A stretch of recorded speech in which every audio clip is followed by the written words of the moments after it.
មេដឹកនាំវេណេស៊ុយអេឡាត្រៀមកំភ្លើងធំក្រោយពីលោកត្រាំចោទរូបលោកជាឈ្មួញជួញដូរគ្រឿងញៀនលោកដូណាល់ត្រាំមេដឹកនាំសហរដ្ឋអាមេរិកបានចោទទៅលើមេដឹកនាំវេណេស៊ុយអេឡាថាជាឈ្មួញជួញដូរគ្រឿងញៀនផ្ដើមចេញពីការចោទប្រកាន់នេះមេដឹកនាំវេណេស៊ុយអេឡាលោកនីកូឡាស់ម៉ាឌូរ៉ូកាលពីថ្ងៃអង្គារសប្តាហ៍មុនបានថ្លែងទៅកាន់ក្រុមមេដឹកនាំរដ្ឋាភិបាលនានានៅទូទាំងពិភពលោកដើម្បីស្នើសុំជំនួយរបស់ពួកគេចំពេលដែលសហរដ្ឋអាមេរិកព្យាយាមចាប់ខ្លួនលោកតាមការចោទប្រកាន់ពីបទជួញដូរគ្រឿងញៀនដែលលោកបាននិយាយថាជារឿងមិនពិតនិងមិនផ្អែកលើភស្តុតាងណាមួយឡើយលោកនីកូឡាស់ម៉ាឌូរ៉ូបាននិយាយកាលពីថ្ងៃសៅរ៍ទី4 ខែមេសានៅលើទំនាក់ទំនងសង្គម Twitter ថាលោកបានបញ្ជាឲ្យមានការប្រមូលផ្ដុំកាំភ្លើងធំនៅក្នុងតំបន់យុទ្ធសាស្ត្ររបស់ប្រទេសដើម្បីការពារសន្តិសុខរបស់ប្រជាជនវេណេស៊ុយអេឡា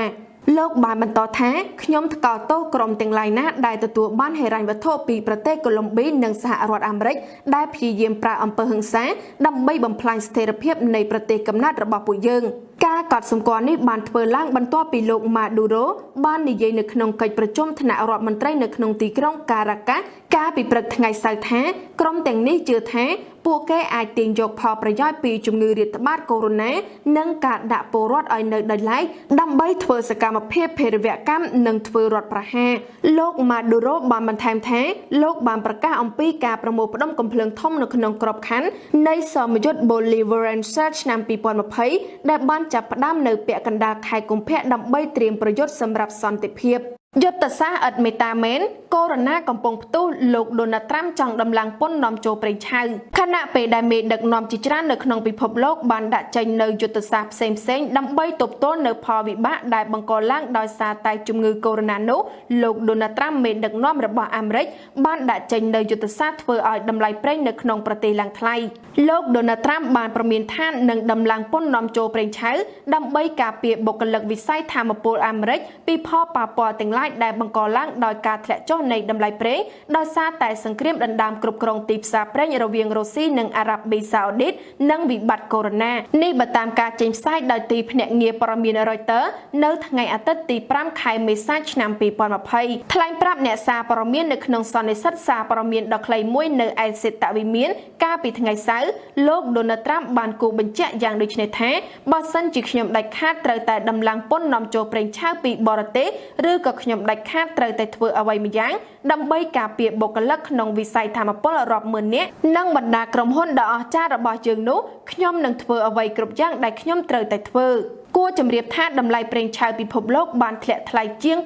2/3 នៅក្នុងឆ្នាំ 2020 នេះដោយសារតែជំងឺរាតត្បាតសកលកូវីដ -19 ដែលបង្កឲ្យមានការបញ្ជាទិញធ្លាក់ចុះនិងសង្គ្រាមដណ្ដើមគ្រប់គ្រងទីផ្សារប្រេងរវាងរុស្ស៊ីនិងអារ៉ាប៊ីសាអូឌីតនៅអាមេរិកប្រធានាធិបតីដែលចាប់អាណត្តិហើយអ្នកថ្មីឡើងមកជំនួសគឺប្រធានាធិបតីថ្មីអត់មានរំលឹកអីមួយម៉ាត់ដល់អតីតប្រធានាធិបតីទេប៉ុន្តែនៅក្នុងសម័យកាលលោកដូណាល់ត្រាំជាប្រធានាធិបតីស្រាប់តែចេញវាចាផ្លែផ្កាទៅឲ្យអតីតប្រធានាធិបតីបារ៉ាក់អូបាម៉ាដោយជាការពីពេលកន្លងទៅលោកដូណាល់ត្រាំបានលាត់បង្ហាញសាច់ដុំដាក់អ៊ីរ៉ង់ក្រោមពាក្យសម្ដីថាប្រទេសអាមេរិកនៅពេលនេះលោកជាអ្នកគ្រប់គ្រងមិនមែនដោយការពីលោកបារ៉ាក់អូបាម៉ាគ្រប់គ្រងនោះទេដោយឡែកលោកបារ៉ាក់អូបាម៉ាវិញក៏បានធ្វើខុសពីទម្លាប់ចាស់របស់អតីតប្រធានាធិបតីមុនដែលនៅស្ងៀមអត់និយាយរិះគន់ប្រធានាធិបតីកំពុងកាន់អំណាចដោយលោកបានរិះគន់ទៅលើលោកដូណាល់ត្រាំប្រៀបដូចជាមួយដៃទៅមួយដៃមកយ៉ាងអញ្ចឹងអតីតប្រធានាធិបតីអាមេរិកលោកបារ៉ាក់អូបាម៉ាកាលពីថ្ងៃអង្គារកន្លងទៅនេះបានចេញមុខរិះគន់រដ្ឋាភិបាលលោកដូណាល់ត្រាំបន្ទាប់ពីរដ្ឋបាលរបស់លោកត្រាំបានប្រកាសលុបចោលវិញនៅច្បាប់ស្តីពីការគ្រប់គ្រងស្តង់ដារឥន្ធនៈដែលត្រូវបានដាក់ឲ្យអនុវត្តតាំងពីសម័យលោកអូបាម៉ានៅកាន់អំណាចដែលមានគោលដៅប្រយុទ្ធនឹងវិបត្តិបំរែបំរួលអាកាសធាតុនេះបើតាមការដកស្រង់ការផ្សាយចេញពីសារព័ត៌មាន CNN នៅរុស្ស៊ីថ្ងៃពុធទី1 ខែមេសាឆ្នាំ 2020លោកអូបាម៉ាបានបង្ហោះសារលើ Twitter យ៉ាងដូចនេះថាយើងទាំងអស់គ្នាបានឃើញច្បាស់ហើយនៅផលវិបាកបង្កឡើងដោយអ្នកដែលមើលស្រាលលើការព្រមានជំងឺរាតត្បាតលក្ខណៈសកលបន្ថែមពីនេះពួកយើងមិនអាចទទួលរងផលវិបាកទៅថ្ងៃមុខទៀតដោយសារការបដិសេធចំពោះវិវត្តនៃបញ្ហាបំរែបំរួលអាកាសធាតុពិភពលោកបានឡើយយើងគ្រប់រូបជាពិសេសយុវជនត្រូវតែធ្វើការទាមទារឲ្យបានប្រសើរជាងនេះពីរដ្ឋាភិបាលរបស់យើងនៅគ្រប់កម្រិតទាំងអស់ហើយចូលរួមបោះឆ្នោតក្នុងពេលប៉ុន្មានខាងមុខ គួរជំរាបថាការបង្ហោះសារខាងលើគឺជារឿងកម្រិតគួរឲ្យកត់សម្គាល់មួយដោយសារតែលោកអូបាម៉ាកម្រចេញមុខរិះគន់ជាសាធារណៈបែបនេះណាលើលោកដូណាល់ត្រាំដែលតាំងតែពីឡើងបន្តតំណែងបន្ទាប់ពីរូបលោកមកបានផ្ដោតលើការដកត្រឡប់ក្រោយវិញនៅអ្វីៗដែលលោកអូបាម៉ាបានកសាងឡើងជាពិសេសគឺគោលនយោបាយបរិស្ថាននិងអាកាសធាតុរបស់លោកបារ៉ាក់អូបាម៉ាតែម្ដងមិនត្រឹមតែលោកអូបាម៉ានោះឡើយកន្លងមកអ្នកជំនាញអាមេរិកជាច្រើនក៏បានរិះគន់រដ្ឋបាលលោកត្រាំផងដែរថាបានមើលងាយស្ថានភាពនិងចាត់វិធានការយឺតយ៉ាវចំពោះមេរោគកូវីដ -19 មិនក៏ហាក់លាក់បាំងព័ត៌មាននោះទេកូរ៉េខាងជើងអត់មានករណីជំងឺកូវីដ -19 ព្រោះតែមានរហស្សនាមជាប្រទេសឯកោក្នុងលោក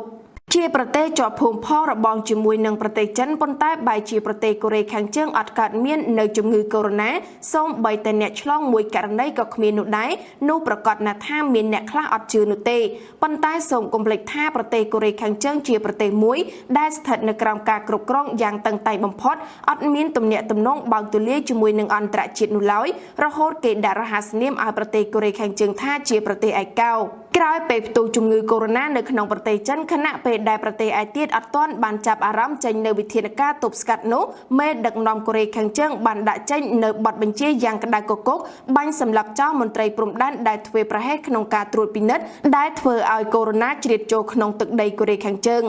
មន្ត្រីសុខាភិបាលជាន់ខ្ពស់នៅទីក្រុងខ្ជុងយ៉ាងបានទទូចថាប្រទេសកូរ៉េខាងជើងនៅតែមិនមានការឆ្លងជំងឺកូវីដ -19 ទោះបីជាមានការមន្ទិលសង្ស័យពីបរទេសស្របពេលដែលករណីឆ្លងនៃជំងឺនេះបានកើនឡើងលើស1លាននាក់នៅទូទាំងពិភពលោកក៏ដោយកូរ៉េខាងជើងបានបិទព្រំដែនរបស់ខ្លួនយ៉ាងឆាប់រហ័សបន្ទាប់ពីវីរុសកូវីដ -19 ត្រូវបានគេរកឃើញដំបូងនៅចិនដែលជាប្រទេសជិតខាងរបស់ខ្លួនកាលពីខែមករាហើយបានដាក់ចេញនូវវិធានការទប់ស្កាត់យ៉ាងតឹងរ៉ឹងទៀតផង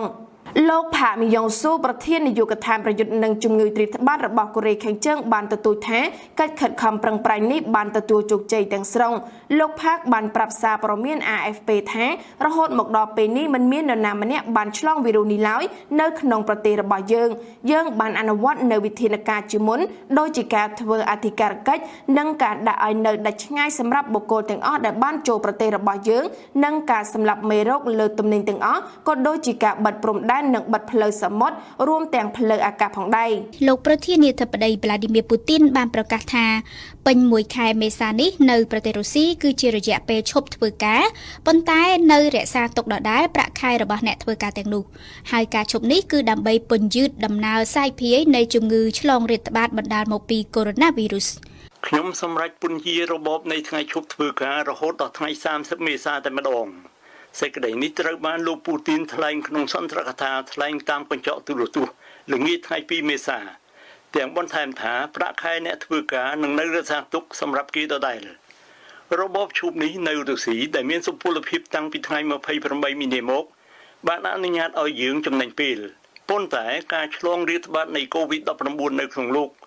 បូកទាំងក្នុងប្រទេសរុស្ស៊ីយើងផងមិនទាន់ឡើងដល់កម្រិតកំពូលនៅឡើយលោកប្រធានាធិបតីរុស្ស៊ីគូបញ្ជាក់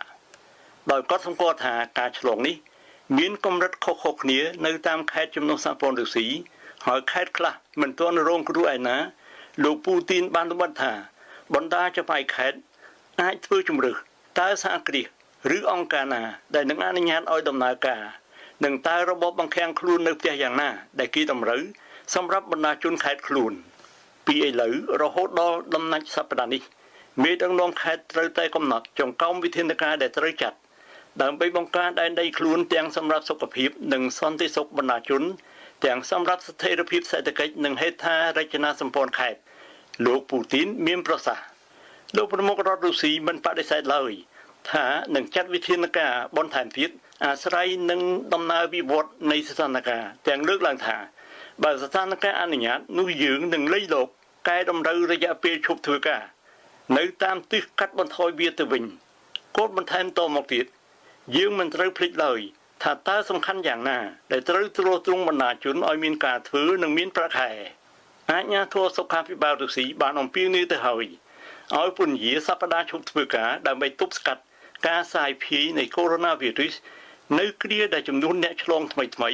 ពីមួយថ្ងៃទៅមួយថ្ងៃចេះតែកើនឡើងនៅរុស្ស៊ី កាលពីថ្ងៃអង្គារទី31ខែមីនាលោកប្រធានាធិបតីបារាំងអេម៉ានូអែលម៉ាក្រុងបានប្រកាសថាបារាំងត្រូវតែបង្កើនសមត្ថភាពផលិតម៉ាស់ដោយខ្លួនឯងដើម្បីស្ដារអធិបតេយ្យភាពឡើងវិញការប្រកាសរបស់លោកប្រធានាធិបតីបារាំងនេះគឺនៅក្នុងពេលដែលលោកបំពេញទស្សនកិច្ចនៅរោងចក្រផលិតម៉ាស់មួយកន្លែងនាភាគខាងលិចប្រទេសប្រមុខរដ្ឋបារាំងបញ្ជាក់ថាចង់ឲ្យផលិតផលម៉ាស់ផលិតបានជាង10លានម៉ាស់ក្នុងមួយសប្តាហ៍ចាប់ពីពេលឥឡូវនេះរហូតដល់ចុងខែមេសានេះរដ្ឋបារាំងនឹងប្រើកញ្ចប់ថវិកាប្រមាណ 4,000 លានអឺរ៉ូដើម្បីចំណាយលើថ្នាំពេទ្យបំពង់ដកដង្ហើមហើយនិងម៉ាស់